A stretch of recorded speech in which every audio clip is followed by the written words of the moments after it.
नमस्कार दोस्तों, स्वागत है आप सभी का इस लेक्चर में जिसमें हम आपको जीके के इम्पोर्टेंट क्वेश्चन के बारे में बहुत इम्पोर्टेंट डिस्कस करेंगे और बहुत ही इम्पोर्टेंट क्वेश्चन है जो है आपका यूरोपीय कंपनियों का आगमन से संबंधित इम्पोर्टेंट क्वेश्चन है। तो शुरुआत करते हैं। आज का पहला टॉपिक क्या है और किस तरीके के क्वेश्चन है उनके बारे में।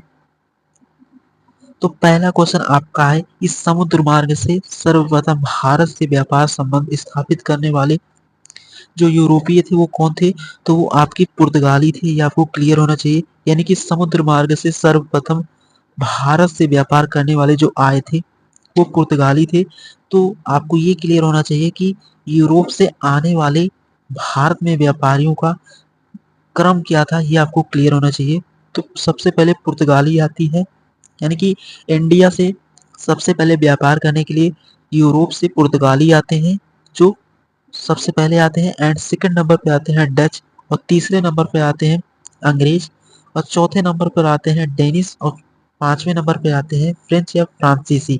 तो इस तरीके से भारत और यूरोप के बीच में समुद्री मार्ग से व्यापार संबंध स्थापित करने वाले पहले जो थे वो पुर्तगाली थे।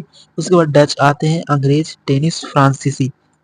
तो इस तरीके से जो वास्को डी गामा था वो कब आया था, तो यहाँ पर मेंशन है। तो वास्को डी गामा जो था, वास्को डी गामा कालीकट किस वर्ष आया था?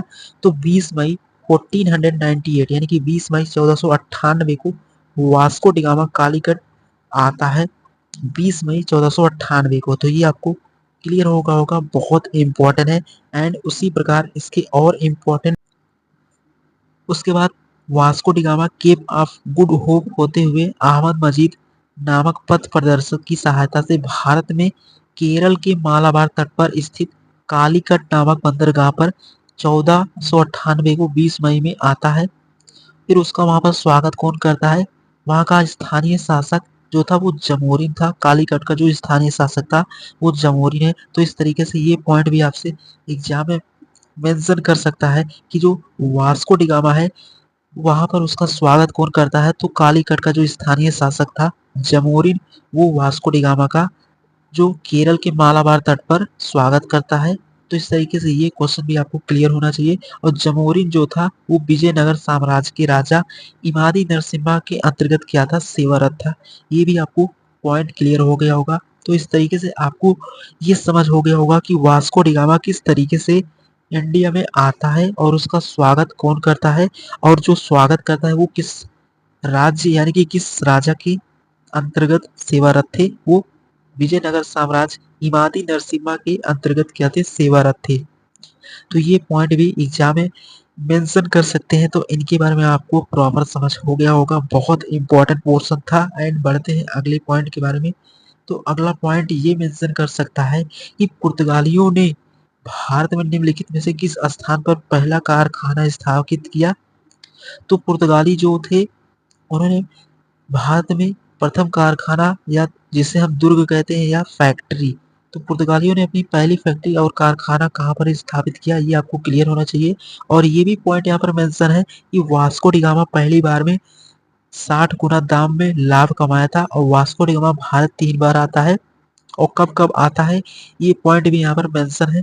तो वास्को डी गामा जो है वो पहली बार में 60 गुना लाभ कमाता है और 3 बार भारत आता है। 1498 में पहली बार आता है, 20 मई 1498 को वास्को डी गामा। एंड दूसरी बार आता है 1502 में, और तीसरी बार आता है 1524 में। 1524 में क्या होता है? तो 1524, तो इस प्रकार आपको समझ हो गया होगा कि जो पुर्तगालियों ने भारत में किस तरीके से आते हैं। उनकी प्रथम फैक्ट्री यानी कि कारखाना कहाँ पर स्थापित होता है? कोचीन में 1503 में। और उसी प्रकार वास्को डी गामा पहली बार में ही 60 गुना लाभ कमाया था। और वास्को डी गामा जो वो इंडिया में कितनी बार आता है? तो 3 बार आता है। 1498 में आता है, 1502 में आता है, 1524 में उसको मच्छर के काटने से मलेरिया होने के कारण वास्को डी गामा की मृत्यु हो जाती है, यानी कि। तो इस तरीके से वास्को डी गामा इंडिया में आता है कितनी बार? 3 बार। और वास्को डी गामा इंडिया में आने वाला पहला क्या था? क्या था? व्यापारी था। ये आपको क्लियर होना चाहिए। तो इस तरीके से ओवरऑल इस तरीके से आपको प्रॉपर समझ हो गया होगा कि यूरोपीय कंपनियों का आगमन इंडिया में इसलिए होता है। तो इस तरीके से वहां से पहले आने वाला जो था वो वास्को डी गामा था। जो 20 मई 1498 को भारत के समुद्री मार्ग की खोज करता है। यानी कि भारत के समुद्री मार्ग को खोजता है, ना कि इंडिया को, क्योंकि इंडिया तो प्राचीन काल से ही हर देश यानी कि जानते थे, तो उसने केवल भारत के समुद्र मार्ग की खोज करता है। तो ये आपको प्रॉपर समझ हो गया होगा, बहुत ही इंपॉर्टेंट क्वेश्चन था। उम्मीद करता हूँ आप इन सभी क्वेश्चन को बहुत ईजिली समझ गए होंगे। अगर आपका फोकस सामने रहा होगा तो बहुत इंपॉर्टेंट टॉपिक था।